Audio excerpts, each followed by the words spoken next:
Hello, everyone, and welcome to another episode. I'm loving equipping people of faith for the home buying process. And I know I always say I have a treat, but I really do have a treat.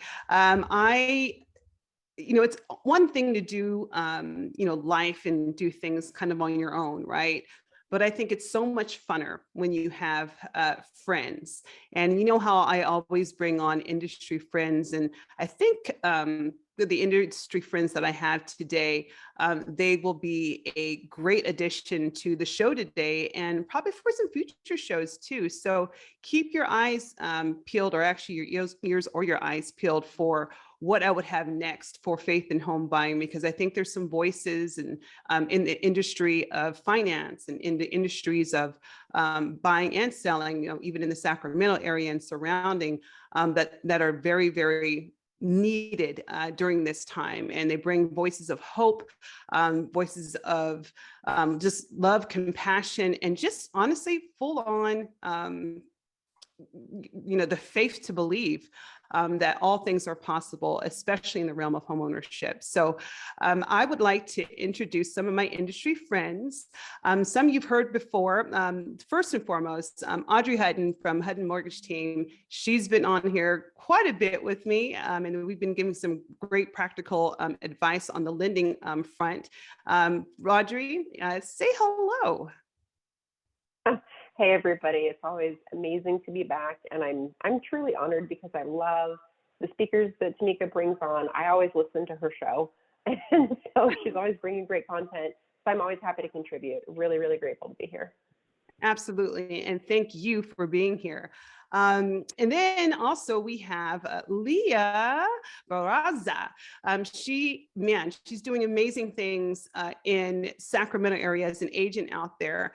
And I'm really, really excited that she's going to bring some great perspective and just even her love for not only connecting people with homes, but faith-filled quality programs and workshops that she does. And so her voice is going to be very, very important, I think, now and for the future shows that we have. So Leah, say hello. Hello. Thank you so much for having me here, Tamika. I'm really excited. I am a realtor in the Sacramento area, but I am trying to step into a new kind of field of just like mother empowerment, and then walking more directly with the Lord too as well within my businesses. Yep, exactly. And that's the beautiful thing about each and every one of us too. And I think that's going to just the synergy with that. Although we only have 30 minutes, I think this is probably going to be one of just kind of introduction. But since we're all moms and in business and actually killing it and doing an amazing job, I think people need to know that that's very, very important. And, I do believe that just with the energy that we give out and knowing that we're not only moms, but we are in this industry and we've been in this industry for a long time. When I talk about hope, like this show, I really wanted it to just not only be just hope for our buyers and our clients, but you know what? I think we're going to take the top of the show just to have hope to actually those moms or those looking for career change or those talking about careers on what you can and can't do, right? A lot of times we're told that you can't do this because you have children. You can't do this because, you're a woman, whatever it may be. But real quickly, let's start that off. How do you give hope to those that are looking to break into maybe the finance or the real estate industry or thereof? Any one of you can take it. I'll let you go first. Yeah, if you're talking, oh, thank you. The first thing that came to my mind when you're talking about hope, I think that if anybody is looking to make a big change, and hope is really the main topic what is the why? I think anybody that's making changes is making a change for a very specific reason. And it has to be your why. What is your driver? So the best thing that I can tell anybody looking to make a change and even getting into this industry is, what do you want to do this for? Especially being a mom and just all the challenges that come along with what women face as well, is if you have a why that's big enough and you know why you're making this change, then you're going to have the energy to last through, because it's not easy. But everybody's going to tell you it's not easy. So if you have a really strong why, you know, for me, and I don't know how you guys relate, my child was my why. Mm-hmm. Literally had to feed him. I had no other options other than to succeed. So that why was big enough for me to do whatever it took to be successful. So you have to have something big that drives you with that hope. A really great book right now, Audrey. I mean, it's that is the foundation of everything, is that you really want to start with why. So I'm reading Simon Sinek's book. I don't know if you guys have read that yet. It's called Start with Why. Mm-hmm. And every corporation, every national like speaker, anybody that's famous always starts with a why. And what keeps them going, and just like why iPhone is iPhone, why Apple is who they are. What keeps them going is this why, and they carry that throughout the entire time, and they never lose focus of the why. Because, you know, when you're looking at hope, what is hope, right? Hope is like an expectation, a desire, and so to connect back to the why, you have to hold on to the why. Why is Tamika, you know, doing this show? She's doing this because she has her why. She's always known what her why is. And I think speaking out to women, primarily mothers, who are looking into getting into this field of real estate and finance, this is an amazing opportunity to be able to expand and maybe even bring your children along. We've had this conversation, Tamika, where the kids are in the back seat, and Right. And fortunately for us, we've identified that the people that we work with now, maybe in the beginning we didn't understand that we didn't know that we could choose and fire our clients, but the people that we choose and work with now, they want to work with us because they have that same why. They trust in our why. They trust in our children. They trust in, you know, where we're going, and we're in an alignment together. So yeah, enough said, but it's very important. Yeah, keep your why. Yeah, no, Yeah. well, I mean, again, like even for myself, right? Like the big why for me, like, you know, if money is your why, then that's great. That's for you. But for me, the why, it literally was, you know, wanting that feeling of satisfaction of knowing that I helped someone change the trajectory of their life. It literally was like the keys when it was handed to the family, the feeling that I felt, it's just of not only satisfaction, but of just being proud that I put my hands to something that I know is going to affect generations. I mean, there's no words that can really express that. You know, then of course, you know, why do you continue that? Why, right? And of course, kids come through and everything kind of comes through. But ultimately, like if you know that you have a heart to serve people, and I believe that the people now that God's raising up in this industry are very much those that really, really want to inject and believe in the hope that's found in home ownership, the hope that's found in property ownership. And I want to bring, you know, again, you know, and this is one of the reasons why we're doing this. Like, I want to bring those voices, and I want people to understand and listen, like, hey, there's other voices that are out here in this industry. Maybe you haven't connected with the right one. Maybe the motivation was wrong, but there are those in the industry that actually do care. They actually do, you know, whether it be praying, or they actually do really want to see a win-win situation. They want to see you win, by all means. And so, you know, I think that's really, really important, especially as we're going to continue on and talking about, you know, what is hope in this particular market, because we've heard a lot of things. There's a lot of ups and downs and craziness that's been happening, you know, in this industry. And let's start that off. Like, so what have you been seeing, ladies? So go for it, Leah. in regards to holding hope, and I think I mentioned this last time, which went into the faith part, right? We need to, when we're working with people, and this isn't anything, when we're serving people, we have to make sure that they can remember what their goal is, what their end goal is, no matter what happens, because that's the magic of hope.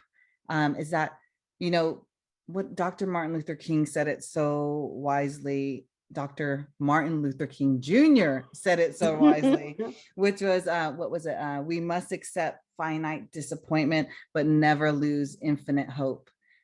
And if we can keep our clients to remember what their initial goal is, no matter what happens, and just keep their hope alive, guiding them with that hope, no matter what market we're in, no matter what pandemic we're in, no matter what is going on with the world, the economy, it's whatever. That's the magnificent power that we have, is hope. Nobody can take that away. Nobody. And you can only give it away. So you can lose hope because you give it away. But, when you hire somebody to work with, somebody like us with that same mindset to keep your hope alive, you'll accomplish your goal. Tamika, you have a billion stories of, helping your clients keep their hope alive. And then at the end, getting that beautiful home. And luckily for the past few years, getting it in great interest rates, getting, great prices. And now where we're going is negotiating for it is, there's always a shift. If you know economies, there's always a shift. So it's a buyer's market, seller's market. People are always having babies, dying, graduating, downsizing. That will never, ever change. And so that's all we have to do is keep our clients in focus on what their end goal is. Yeah, I would agree to that. With every market shift, you're going to have it split where you have the panic. What I'm seeing right now is you have a lot of people seeing interest rates go up, and then a lot of people are saying, hey, I don't know what to do with this. This doesn't really seem like a good time for me. Then you have the other half of people that are like, wow, this is such a great opportunity. I'm so glad that this is happening because now it's opening doors for me. Right. And so that's, I think what we're seeing is the focus is that it's our job in this industry to give people the real data, the real information to help them, ease their fears and say, hey, there's always going to be concerns with every market shift. But if you follow the masses and you listen to all the news and all the craziness, you're going to miss opportunities. So it's in these time frames that you really need to assess, follow the professionals, help them guide you to really take advantage. And that's where I just see, with Tamika, her clients, I love when she shares the stories. You see people just really taking advantage of that and making the next level. Mm-hmm. Yeah. And so when we come back, we're going to talk more about practical ways that we can talk and speak about hope. So stay tuned, everyone. Faith in Home Buying, equipping people of faith for the home buying process. Hello, everyone. Another episode, another segment.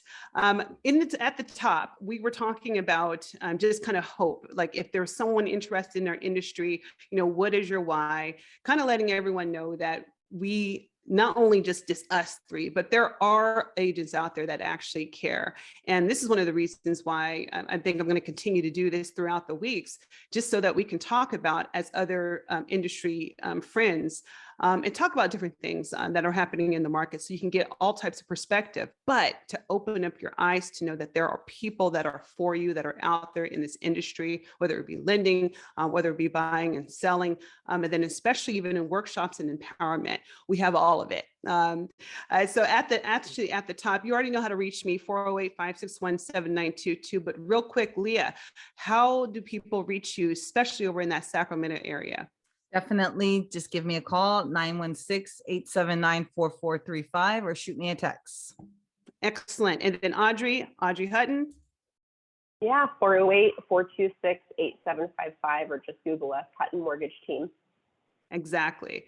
All right, so let's get into it. Practical, because I know people want to know, okay, what are the practical ways of having hope? Because Audrey, you talked about it already, right? You had mentioned, hey, interest rates are rising, things are happening, right? And so, let's just talk about that. What is actually going on? And I'll let you, from the lending standpoint, look at that. And then kind of from the lending standpoint, how do you offer hope to someone?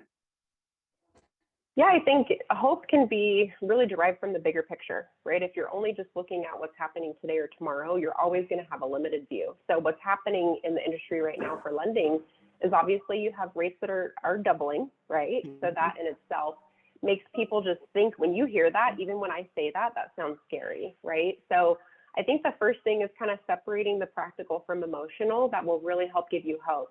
You really need to, again, just get your team and kind of look at things and say, regardless of the things that are changing, what's our why, what's our goal, what are we trying to do here, and how does this information changing? Do we just need to adapt? Do we need to just change a few things in that game plan? And that's really all it is. It's just adapting. These are normal things. And I think anybody that's looking to try to get hype from anybody is always going to exaggerate things. All of these things can be adjusted. And then Leah, because I know that you've gotten some things sold and believe me, we had one together too that we absolutely needed help. But working miracles. Lord was. Oh my But goodness. give me some practical things for for clients that you've worked with recently, with this craziness happening. Well, I mean, when, for example, our experience together with you represented the buyer, I represented the seller, and what happened, the feds decided to change some things right in the middle, right? Right in the middle. Actually, it wasn't even the middle. It was like we were supposed to close like 2 We were supposed days to later. close. Yeah, and the feds come in and they're like, oh, we're going to change some rules for changing this private lending stuff. And, here we are like, okay, well, what are we going to do? The whole time we just kept hope. You kept your client going. I kept my client going, and we just stayed hopeful. And because we came from a place of calmness and peace, we knew whatever was going to happen was supposed to happen, but we weren't going to lose our cool about it either. And we were going to make sure that when we stayed calm, our clients stay calm too as well. And just keep educating them. Like, Audrey said, make sure that you have an awesome lender like Audrey. Make sure that you have an awesome realtor like Tamika or myself to keep you informed.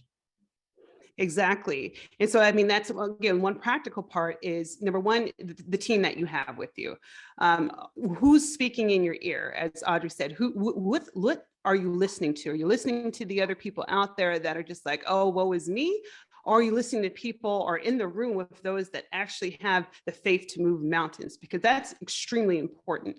Because if your realtor is one that says, we can do this. If your lender is saying, absolutely, we can do this. And maybe you have one other friend that's hopefully praying for you, meaning that we can do this. Guess what? Everything that you're hearing around is, I can do this. And so it's a mental mind shift. And that's one of the things that I've just been seeing more and more about, the mind shift on things. For instance, in our deal, let's just be practical about that, right? Because I have an investor that was doing private money. Because he was doing private money, I wasn't able to really kind of, interest rates, whatever. I mean, we weren't able, contingencies were released. We were done with things. So what had happened is that his interest rate doubled over that time. The Fed things went up, and the money was about to cost a boatload of money. And so what did I have to do? I had to actually talk to him about, okay, wait, let's step back here. What is your goal on this? Your goal isn't to flip it. So it really depends on the investor as well, right? His goal wasn't to flip the property. His goal was to buy and hold. So if your goal is to buy and hold, well, this is perfect for you right now, even if this situation, because you're in a great area, Sunnyvale. Yes, you're putting in money for the home, but guess what? You're going to hold this. And they're already getting great rents where you're at. So I had to literally back myself up, even though I was panicking, but actually look at the practical and really educate the client on, wait, what is your why? Yep. Okay, let's look at that why.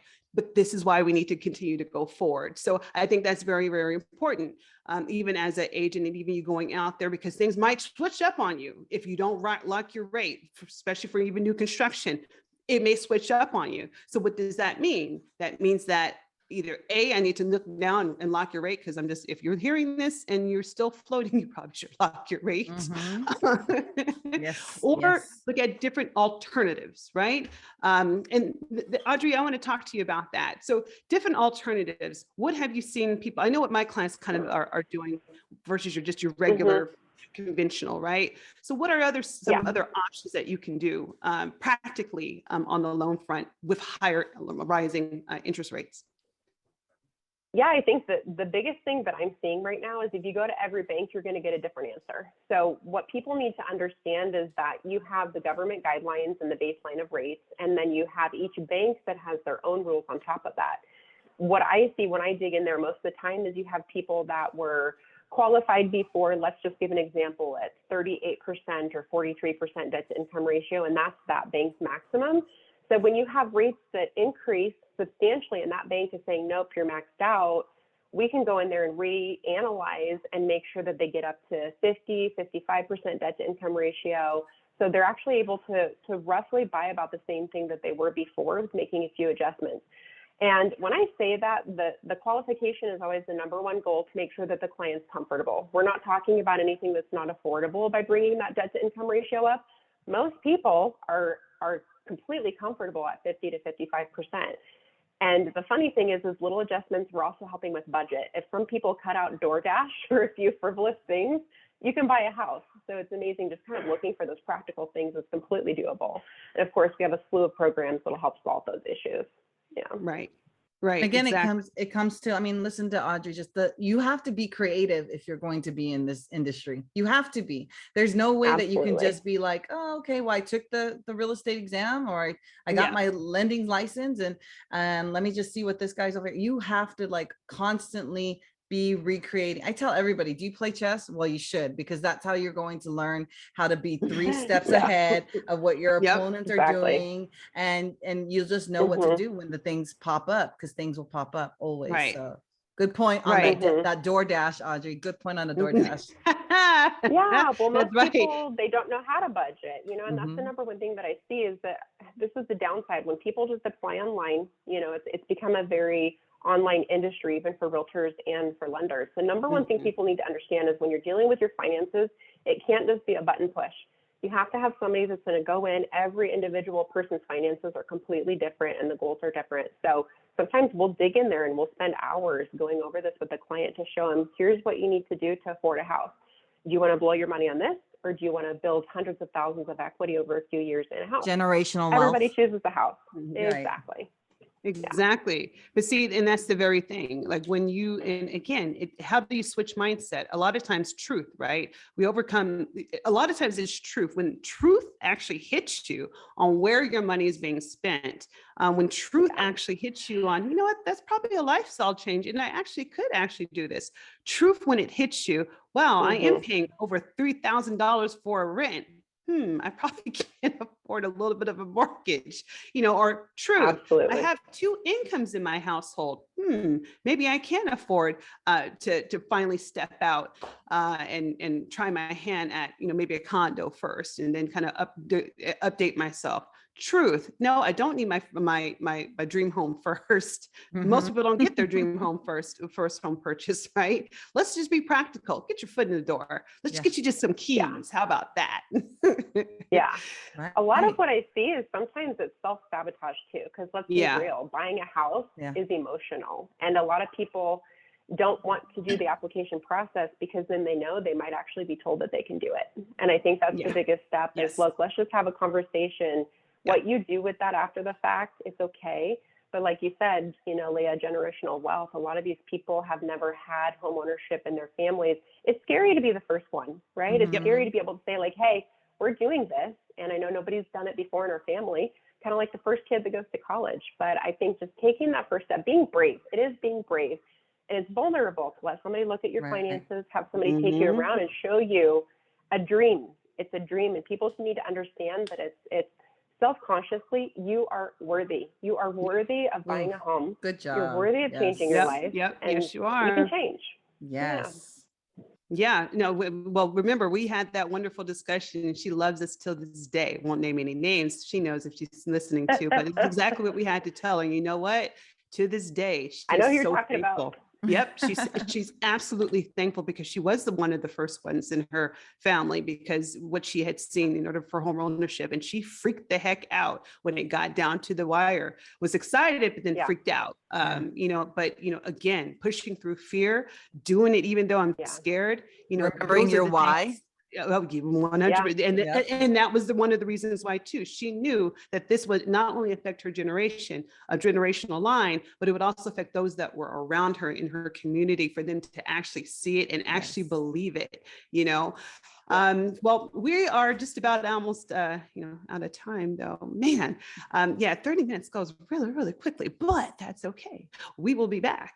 And then talking about even more practical insight and advice. And so Leah, Audrey, thank you very much. Thank you. And everyone, stay tuned to Our next pleasure. time, Equipping People of Faith for the Home Buying Process. See ya.